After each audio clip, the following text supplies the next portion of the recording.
Nous ne faisons plus de culture en Europe, nous gérons de la pathologie végétale. C'est-à-dire nous essayons de maintenir vivants des plantes qui ne demandent qu'à mourir tellement elles sont malades. Rien à voir avec de l'agriculture. L'agriculture, c'est pas ça. L'agriculture, normalement, c'est cultiver des plantes saines.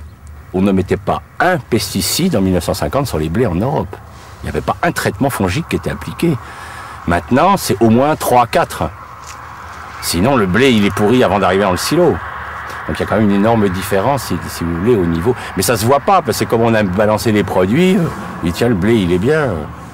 Sauf que si il se casse la figure, alors... Parce que comme on met trop d'azote, il tombe. Vous avez dû voir dans les champs les blés qui tombent. Alors on met des hormones pour raccourcir les tiges, c'est pour ça que les blés sont bien plus bas qu'autrefois. Autrefois les blés faisaient 1,50 m. Maintenant ils font 60 cm parce qu'on les raccourcit avec des hormones. Alors ces hormones, il faut avorter les arbres qu'il y a autour. Enfin c'est fait disparaître toute la flore parce que ça gêne les reproductions des dicotylédones. Enfin c'est un espèce de monde complètement strange quoi. Mais les gens le savent pas donc. Devant les champs. Autrefois les champs c'était plein de coquelicots, c'était il y avait plein d'autres espèces. Il y avait une biodiversité dans la... Un pays comme la Hollande a déjà perdu 75% de toute sa flore. Il y a une des flores les plus pauvres de la planète, la Hollande. Mais c'est intensifié au niveau agricole de façon incroyable. Tu l'as vu ton sol? Non? Ah, tu vois, c'est impressionnant. Hein, regarde-le. Il y en a qui va peut-être venir, mais... Ah non, on n'a pas été entendu, puisqu'on est avec Lydia, on a quitté l'INRA. On s'est mis à notre compte. Puisque quand on a commencé à montrer que les sols mouraient biologiquement, on nous a demandé de nous taire. Donc on a quitté l'Institut et on s'est mis à notre compte parce qu'on estimait que notre devoir de scientifique, c'était quand même d'alerter le monde agricole que la voie qui était choisie n'était pas la bonne ne permettrait pas de faire une agriculture pérenne. Il ne peut y avoir d'agriculture pérenne que si on est sur des sols vivants. Hein. Le sol abrite 80% de la biomasse vivante. Hein. Donc si vous tuez, on en a tué 90%, c'est qu'on est en train de tuer tout ce qui est à la source de la vie. C'est quand même les microbes qui nourrissent nos plantes, qui font que nos plantes sont saines, sont nutritifs pour nous. Alors que maintenant, les gens, nous sommes quand même dans la société la plus confortable de l'histoire de l'humanité et nos dépenses de sécurité sociale augmentent de 6% par an.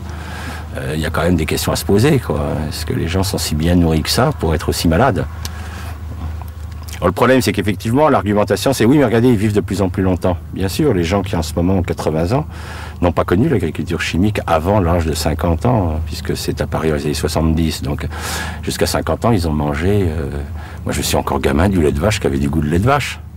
Ça avait vraiment le goût de lait de vache, c'est pas le lait de maintenant. Donc c'est tellement récent dans l'histoire de l'humanité qu'on ne connaîtra les résultats réels et on s'inquiète puisque vous prenez la population d'enfants à l'heure actuelle en Europe, 17% des enfants sont obèses, donc on est en droit de se poser des questions sur cette qualité alimentaire. Le sol, c'est une vraie éponge.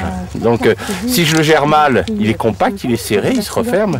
Si je laisse la faune le retravailler, il va se souffler. C'est pour ça que quand vous marchez en forêt sur un sol, vous avez vu le côté moelleux du sol forestier, hein, parce qu'en fait, il est aéré par la faune, alors que le sol qui a été labouré, maltraité, il est complètement compacté, complètement resserré sur lui-même. Alors, quand il va pleuvoir sur un sol resserré, l'eau va pas pouvoir rentrer, puis c'est l'érosion.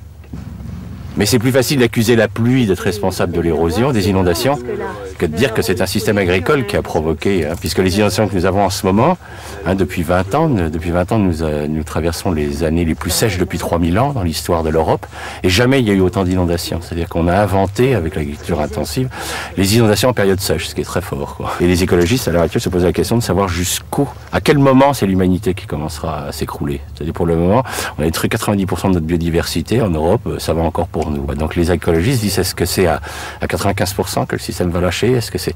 On ne sait pas. La catastrophe du Crétacé est ridicule en comparaison de ce qui se passe en ce moment.